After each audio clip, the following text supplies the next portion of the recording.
Hey everyone, guess who's back? It's Kamish back here with another draft preview, and this time we're doing Dirk and Memphis Mafia, a guy that's been in this format for a few years for sure.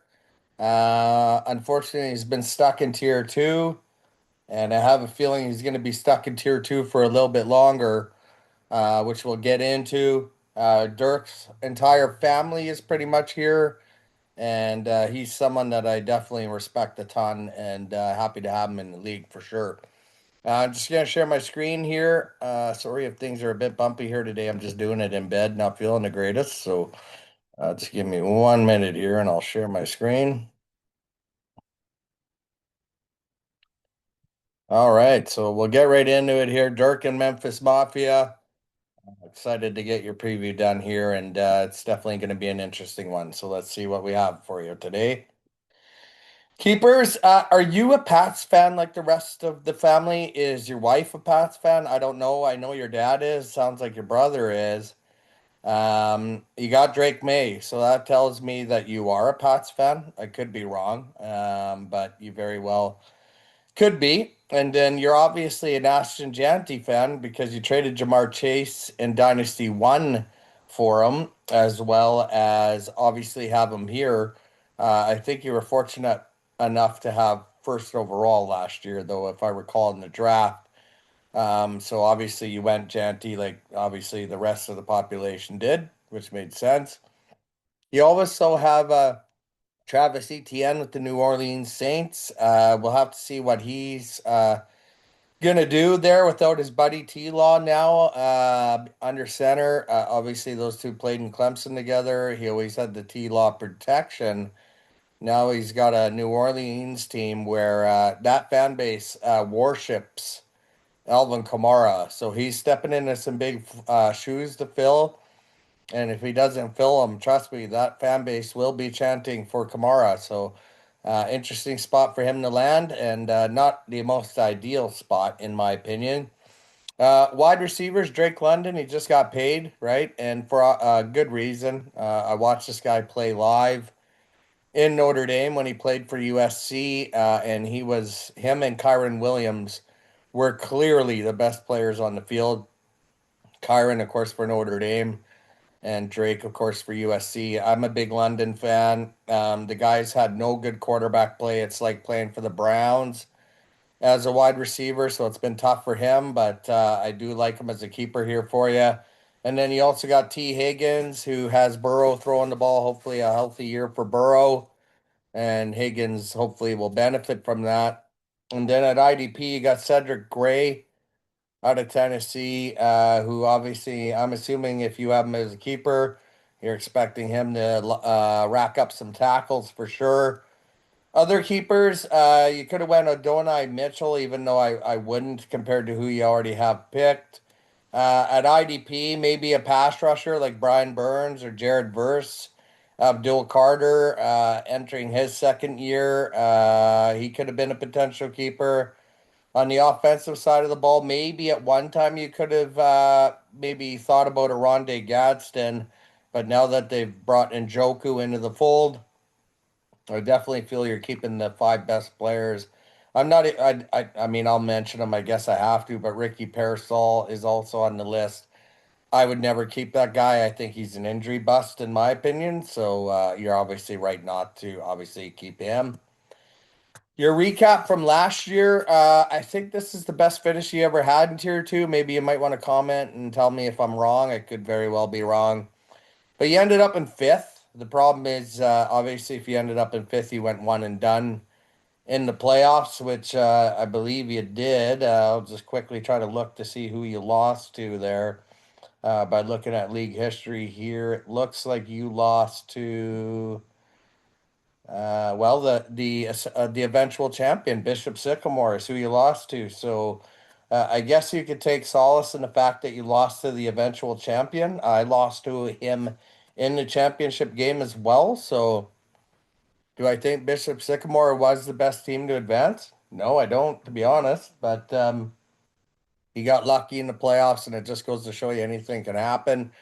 Your record was 9-5 last year, and you were the American Division champ. So I did put the poll up already to see if people think you're going to repeat as American Division champ, and I think it's going to be a lot tougher for you because of this, your draft pick scenario. One thing I like about what you did last year, Dirk, is you went all in, right? So in the tiered format, if you think you have the team to advance, why would you not try to go all in? So you can see you traded your first away, your third away, and your fifth away to try to advance. Unfortunately, you ran into a hot Bishop Sycamore team.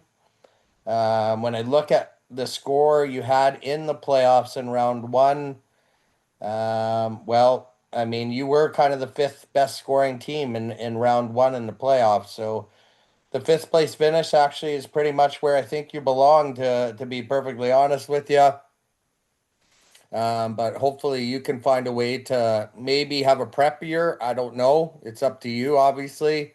But not having a pick till pick 21 is going to hurt. And then waiting another 32 picks to pick again, and then another 32 picks to pick again is definitely going to hurt you in those early rounds when the talent level is already thin, which you obviously know being in this format for as long as you have. We previewed throwbacks 2 days ago.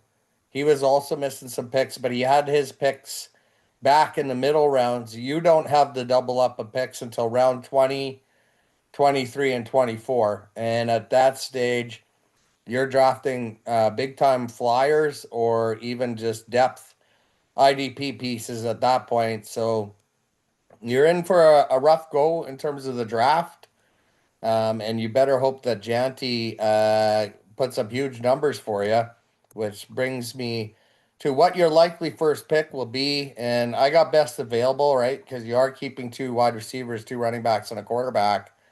So it's a balanced roster. And picking in round two, according to Sleeper, and I don't even know if you'll get these guys because Sleeper has IDPs ranked ahead of some of the offensive players, which is just stupid.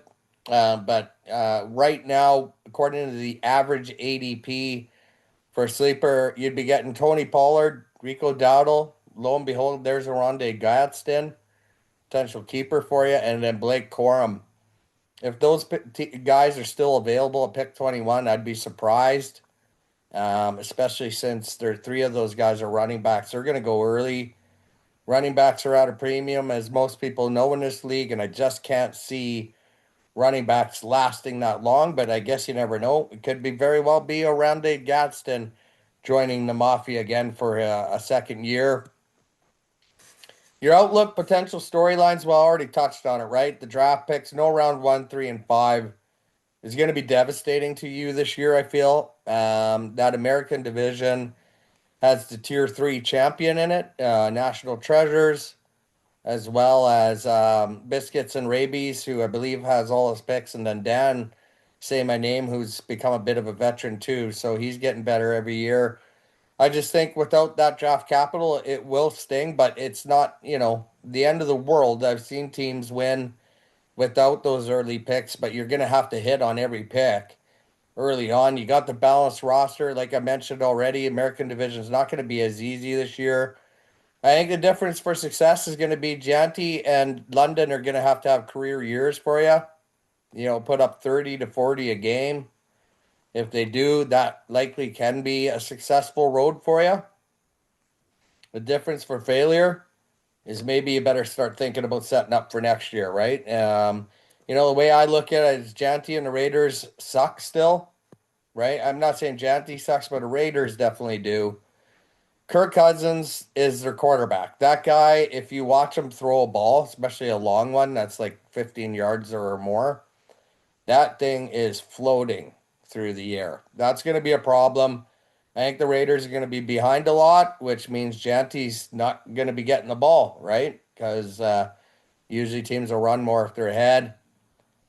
The other thing, too, for London, well, Tua sucks too, right? So London very well could have a down year, and that obviously would be a difference for failure as for you as well. So I personally think it's a prep year for you, but I very well could be wrong. If you hit on every pick, you very well might see success again in that American division, but time will tell. I'm definitely would love to see you make it to tier one day, but you got to earn your spot. And with the owners that we have in tier two now, it's only going to get tougher to earn that spot. So, anyways, Dirk, it's an absolute pleasure having you in the league. I'm glad I've gotten to know your family, your dad, your brother, as well as your wife, and they're all fabulous people, just like yourself. And I just want to wish you nothing but success this year, man. And hope you do well.